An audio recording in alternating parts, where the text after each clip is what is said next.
কোন সরকার এত কম সময়ের মধ্যে এত অজনপ্রিয় এবং এত মাত্রায় ঘৃণিত হয় নাই।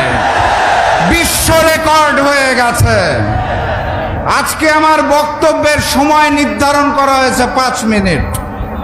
এই 5 মিনিটে এই ঘৃণিত সরকারের কোন বিষয় নিয়ে বলবো আমি বুঝে উঠতে পারছি না।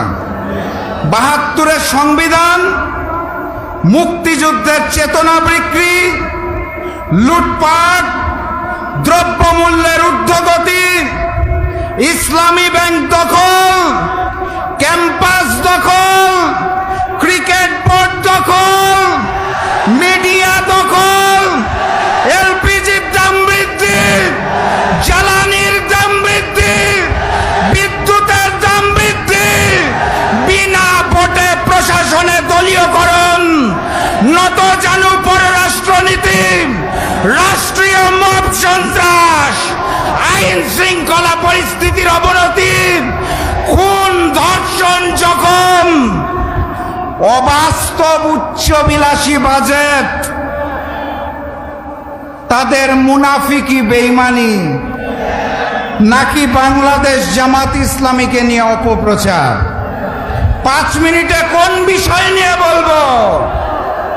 চিন্তা করে দেখলাম যেই সব বিষয়ের নাম খালি বলেছি, পূর্ববর্তী ফ্যাসিস্ট শেখ হাসিনার আমলেও এই সকল বিষয় নিয়েই আমাদের প্রতিবাদ করতে হয়েছে। অতএব সেই পূর্ববর্তী জালেম আওয়ামী লীগের জায়গা নতুন জালেম বিএনপি নিয়ে নিয়েছে। কোনো পার্থক্য আছে? পার্থক্য দেখা যায়?